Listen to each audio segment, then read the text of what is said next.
Assalamualaikum warahmatullahi wabarakatuh, sahabat Hikmah. Sejak awal tahun, intensitas hujan turun cukup tinggi di Jakarta dan beberapa wilayah lainnya. Dan kalau sudah hujan, seringkali dianggap sebagai penghalang untuk beraktivitas. Padahal banyak loh manfaat hujan, ini salah satunya. Sebuah penelitian dari Departemen Epidemiologi Universitas Monash Australia menyatakan turunnya suara air hujan bisa membawa efek tenang, sehingga memberi kenyamanan dan rileks pada tubuh kita.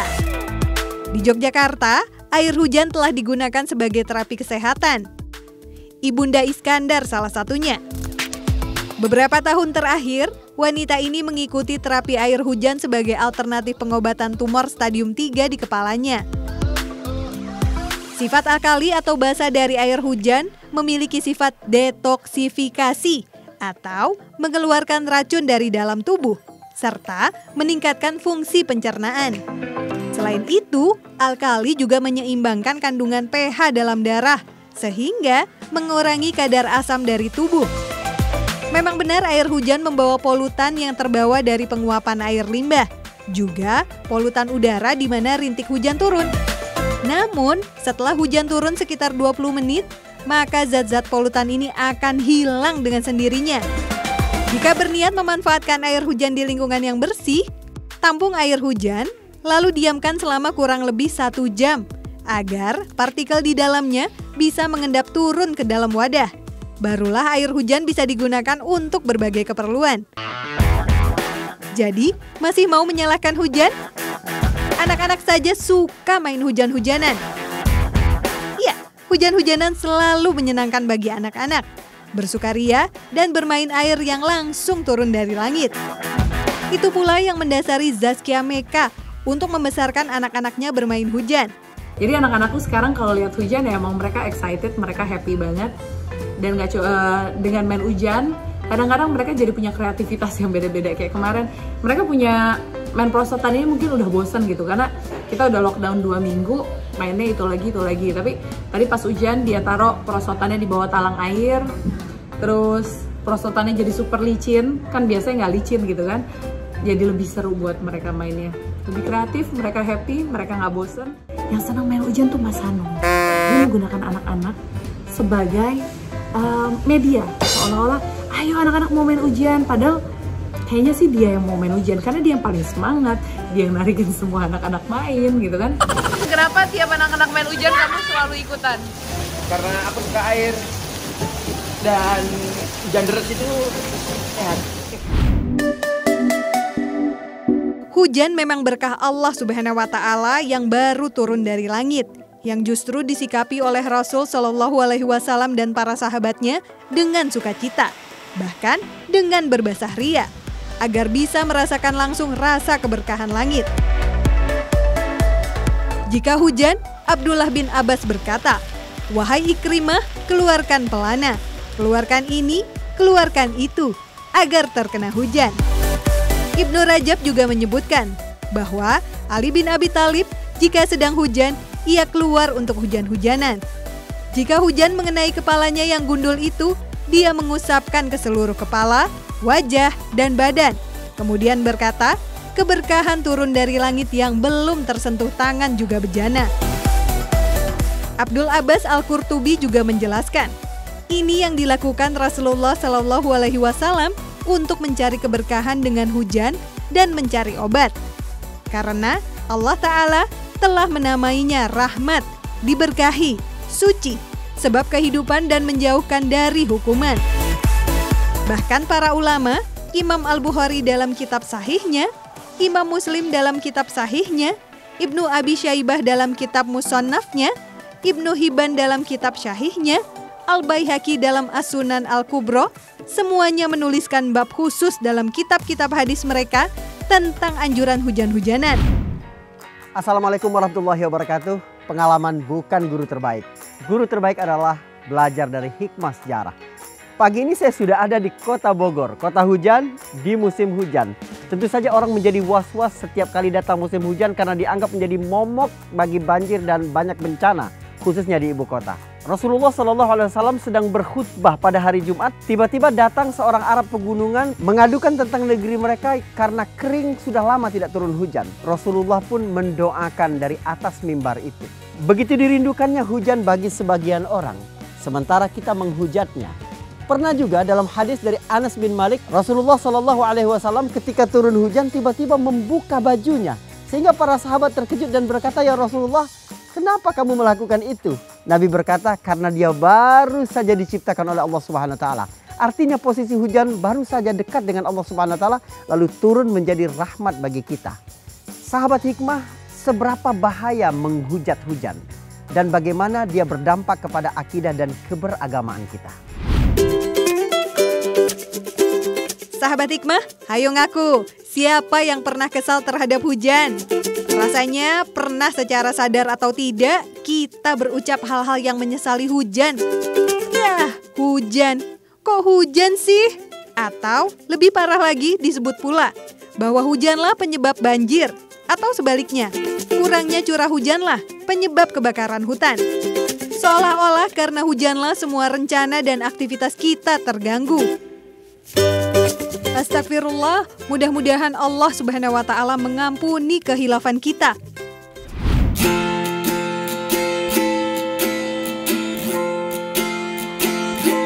Selalu ada pesan-pesan tauhid dalam segala kejadian di alam semesta. Dan kualitas keimanan seseorang diukur bagaimana dia berinteraksi dengan kejadian-kejadian itu. Bagaimana dia merespon segala yang dia lihat dalam kehidupan. Termasuk bagaimana dia merespon hujan. Nabi SAW pernah mengimami sholat subuh di Hudaybiyah dan pada malamnya turun hujan. Lalu Nabi bersabda, Allah Subhanahu wa taala berfirman, pada pagi hari ada orang yang beriman kepadaku dan ada orang yang kafir kepadaku. Jika mereka berkata mutirna bi fadlillahi wa rahmatih, hujan turun karena karunia dan rahmat Allah Subhanahu wa taala, maka dia beriman kepadaku. Tapi jika ada yang berkata hujan turun berkat bintang ini dan itu, berarti dia beriman kepada bintang-bintang dan kufur kepadaku. Begitulah salah dalam merespon peristiwa alam dapat mengorbankan akidahmu.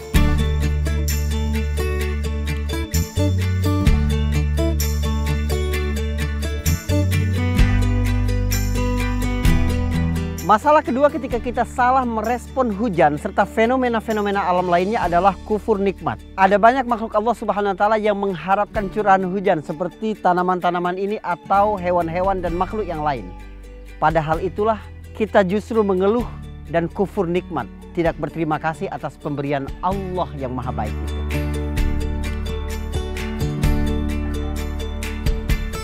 Jadi bagaimana sikap kita merespon hujan? Nabi SAW apabila melihat hujan, dia langsung berdoa, Allahumma sayyiban nafi'an. Ya Allah, jadikanlah hujan ini bermanfaat. Memberikan pelajaran yang luar biasa. Begitu pandangan pertama kita terhadap seluruh peristiwa-peristiwa di alam, kita berpikiran positif, melihat ada manfaat yang luar biasa dari kejadian-kejadian itu. Sahabat hikmah, Ibnu Mas'ud radhiyallahu anha meriwayatkan bahwa Rasulullah bersabda, tidak ada tahun yang lebih sedikit curah hujannya daripada tahun yang lain. Hadis riwayat Al-Baihaqi dalam Sunan Al-Kubra. Meski hadis ini dinilai lemah atau doif, namun ilmuwan geologi Islam, Zagul An-Najjar, menganggap hadis ini menggambarkan pengetahuan luas dari ilmu pengetahuan saat itu. Hingga akhirnya muncullah teori bahwa jumlah air di bumi ini adalah sama. Hanya materinya yang berbeda dalam siklus perubahan bentuk air. Jadi, sebenarnya hujan bukanlah menjadi penyebab petaka banjir atau bencana lainnya. Tapi, perubahan lingkungan dan materi air di sekitarnya lah yang patut dicermati. Jumlah resapan, luas hutan dan pepohonan, serta beberapa faktor lingkungan lainnya. Lalu, bagaimana sikap yang dicontohkan Rasulullah bila hujan datang dengan lebatnya? Sebelum kita membahas lebih jauh, kita tanya-tanya dulu ke sobat-sobat hikmah ini. Sejauh mana pengetahuan mereka tentang hujan? Yuk! Jibril itu tugasnya menyampaikan wahyu dan rizki. Salah satunya hujan kan bagian dari rizki. Aku ngambil analogi ke situ aja jadinya. Tapi bisa menembus awan juga. Bisa sih Jibril aja, karena kan menurunkan wahyu kan ya. Antara wahyunya itu bisa berupa awan dan hujan kali ya. Yang ngurus awan? Jibril, katanya. Siapakah malaikat yang bertugas mengatur awan dan menurunkan hujan? Ibnu Katsir rahimahullah berkata, Mikail adalah malaikat yang ditugaskan oleh Allah untuk mengatur air hujan dan tanaman. Yang dengan keduanya, yaitu air hujan dan tanaman, Allah menjadikan sebuah rizki di penduduk negeri. Dan malaikat Mikail memiliki pembantu-pembantu dari kalangan malaikat yang senantiasa taat terhadap perintah Allah. Mereka mengatur dan menggerakkan angin dan menggiring awan mendung sebagaimana atas kehendak Allah. Ibnu Abbas radhiyallahu anhu mengisahkan bahwa orang-orang Yahudi mendatangi Rasulullah Shallallahu Alaihi Wasallam dan berkata, "Wahai Abu Al-Qasim atau Muhammad, ceritakan kepada kami apakah ar-ra'du atau petir itu." Beliau menjawab, itu adalah seorang malaikat yang ditugaskan mengatur awan. Malaikat tersebut membawa alat semacam cemeti dari api untuk menggiring awan sesuai kehendak Allah. Mereka bertanya, lalu dari mana asal suara atau halilintar yang kita dengar itu? Beliau menjawab, itu adalah teriakan atau bentakan malaikat ketika menggiring awan sampai berhenti di tempat yang diperintahkan kepadanya. Hadis riwayat Tirmizi.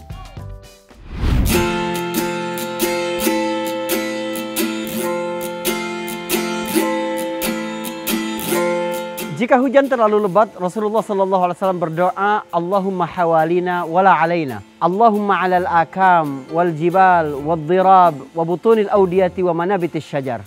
Ya Allah, jadikanlah hujan ini di sekitar kami bukan untuk merusak kami. Ya Allah, turunkanlah hujan kepada gunung-gunung, bukit-bukit, dan tempat tumbuhnya tumbuh-tumbuhan. Rasulullah SAW melalui doa ini juga mengajarkan kita bagaimana menjaga ekosistem air. Bagaimana manusia harus tetap menjaga kelestarian alam. Jangan memangkas bukit-bukit dan gunung-gunung. Jangan melakukan penggundulan hutan dan jangan pula menimbun rawa-rawa. Sebab ini semua akan merusak alam dan mengakibatkan bencana bagi manusia. Selain berpikir positif dan menjaga kelestarian alam, kita juga dianjurkan berdoa ketika hujan turun seperti saat ini. Jika tadi kita telah belajar ada doa hujan secara khusus, serta doa ketika hujan semakin lebat, sebenarnya doa secara umum juga mustajab. Dalam sebuah hadis diriwayatkan Nabi SAW bersabda, carilah doa yang mustajab ketika berjumpa dua pasukan, ketika didirikan sholat, dan ketika turun hujan. Sekalipun para ulama hadis banyak yang memperdebatkan kedudukan hadis ini, tetapi Imam Syafi'i berpesan kepada kita, aku dapati pesan dari banyak guru untuk mencari saat ijabah ketika turun hujan dan ketika didirikannya sholat. Nah sahabat hikmah, kenalkan dengan sahabat hikmah yang satu ini. Ya, Tika Ramlan, mantan penyanyi grup Titu yang sempat populer di era tahun 2005. Kita sapa dan tanya dulu yuk bagaimana ia menyikapi hujan. Insya Allah ada yang bisa kita ambil sebagai pelajaran darinya. Sahabat hikmah, di tengah musim hujan yang dingin, kita kedatangan tamu istimewa Mbak Tika Ramlan. Assalamualaikum Mbak Tika. Waalaikumsalam Pak Ustaz. Masya Allah. Kata orang, hujan itu 90% kenangan dan 10% genangan. Tapi saya berpikir hujan adalah 100%-nya pesan dari Allah SWT. Gimana sih Mbak Tika kalau dengar cerita tentang hujan? Apalagi berita sekarang lagi sedang hangat-hangat sekali. Bencana, ya? Iya, mungkin bisa berbagi pengalaman apa yang dirasakan? Kalau menurut aku pribadi, sebenarnya hujan yang yang diturunkan oleh Allah Subhanahu Wa Taala, seperti yang sudah dijelaskan, itu adalah berkahan. Air hujan itu kan sebenarnya berkah. Masya Allah. Yang dimana kita juga disuruh saat turun hujan itu kan berdoa, dimana itu salah satu waktu yang kita bisa dikabulkan, waktu yang mustajab lah untuk dikabulkan doa. Nah tapi mungkin ngelihat juga sekarang kenapa hujan itu bisa jadi bencana, karena ada perilaku manusia juga dan campur tangan manusia juga di situ. Jadi dengan ngelihat bencana-bencana banjir seperti di Kalimantan atau di mana, kita juga ngelihat mungkin dari kitanya sebagai manusia yang nggak bisa menjaga bumi ini untuk bisa kita jaga supaya tidak terjadi bencana gitu. Jadi tetap bisa melihat kebaikan Allah dalam setiap tetes hujan. Pasti selalu ada kebaikan dan hikmah dari setiap musibah. Mungkin juga hikmahnya kita bisa lebih lebih bisa, kita memang harus menjaga apa yang udah Allah kasih buat kita nih. Ini bumi, kita udah dikasih sumber daya alam kayak pohon apa dan segala macam, ya sebisa mungkin kita jangan ngerusak itu gitu. Tapi ada pengalaman nggak misalnya di rumah atau keluarga terkena apa gitu pas hujan? Perjalanan darat dari Surabaya ke Jakarta itu sempat turun hujan dan kita terjebak di tengah-tengah hujan badai. Iya ya. Yang kita ngelihat awan itu di depan kita benar-benar pendek kayak mau ngebentuk suatu gumpalan angin gitu dan kita mesti ngelewatin itu. Dan gimana itu, perasaan? Itu kayak tiba-tiba langsung takut banget. Jadi manusia itu kalau misalnya udah diliatin yang kayak gitu baru dia ngerasa takut, baru dia ngerasa duh ini kita selamat atau enggak ya. Dan itu bener-bener mobil kita pun sempet kayak goyang ya di jalan tol karena kondisi anginnya yang besar banget, terus juga hujannya bener-bener gede banget gitu. Nabi juga setiap mau turun hujan takut. Sahabat-sahabat sampai nanya, kenapa begitu? Kata Nabi, karena aku teringat azab-azab kepada umat-umat terdahulu. Bisa jadi azab memang. Memang bencana ini kan datang untuk memberi pesan bagi kita. Punya pengalaman nggak, Mbak Tika? Apa sih, misalnya ada titik balik dalam kehidupan setelah ada bencana yang menimpa kita dalam kehidupan? Waktu bencana banjir tahun lalu, waktu itu sempat kita bikin kegiatan sosial untuk korban-korban banjirnya. Dan itu kita masuk langsung ke rumah-rumah, ke gang-gang yang memang terendam rumahnya. Dan dari situ kita kayak wow gitu, ternyata masih banyak banget ya orang-orang di Indonesia yang hidupnya di bawah garis kemiskinan. Apalagi dengan kena bencana itu mereka ya menurut aku mereka udah kayak nggak bisa ngapa-ngapain, makan nggak bisa, uang pun nggak punya, dan mereka nggak bisa pergi dari tempat tinggal mereka. Kayak gitu, itu jadi kayak titik balik buat aku kayak sekarang mau ngejar-ngejar dunia terus mau memperkaya diri itu untuk apa sih gitu. Kepekaan itu mata air kebaikan ya. Betul. Begitu kita ngelihat ada orang yang begitu, mengajari kita syukur sekaligus peduli kepada mereka. Kira-kira begitu ya. Betul. Terima kasih Mbak Tika atas waktu yang sangat luar biasa ini. Sama-sama, Pak Semoga Ustaz. dapat menginspirasi bagi lebih banyak orang, insya Allah. Amin. Assalamualaikum. Waalaikumsalam. Hujan juga membawa keberkahan bagi para pedagang, terutama mereka yang berdagang makan makanan hangat, seperti yang satu ini, namanya sumsum kikil bakso. Perpaduan antara sumsum sapi yang gurih, kikil yang kaya kolagen, dan bakso sapi yang kenyal dan nikmat. Bisa bikin ketagihan tentunya. Apalagi sumsum adalah sumber zat glukomin terbesar yang bagus buat pertumbuhan tulang, jadi cocok buat anak-anak dan orang tua nih. Membuatnya juga tak begitu sulit. Tulang kaki direbus dalam kuah rempah hingga daging dan sumsum matang. Tapi jangan lupa menutup rongga tulang agar sumsum tidak keluar. Kemudian masukkan bakso dan kikil ke dalam rebusan. Bila sudah lunak, kikil bisa dipotong-potong kecil sesuai dengan selera. Dan kembali dicampur dalam rebusan. Bila hendak dihidang, jangan lupa pelengkapnya ya. Masukkan potongan tomat, kemudian daun bawang, dan bawang goreng. Jadi deh, tinggal dinikmati bersama keluarga. Insya Allah nikmat, apalagi di saat musim hujan seperti ini.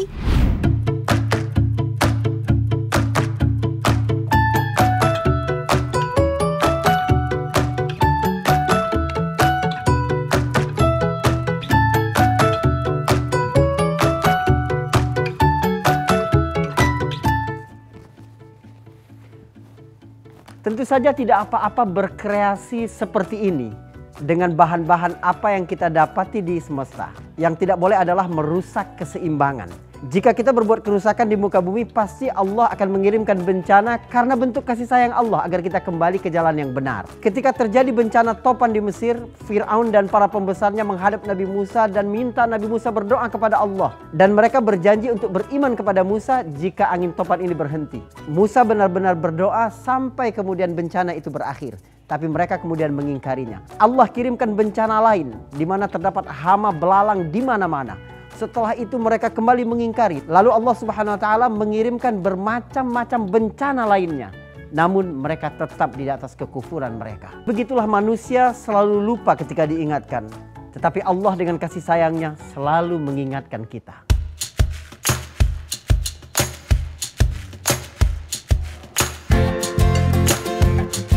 Bencana juga dijadikan momen untuk menjadi lebih peduli dan simpati. Inilah saatnya kita mengerti tentang bagaimana penderitaan orang-orang yang terkena musibah.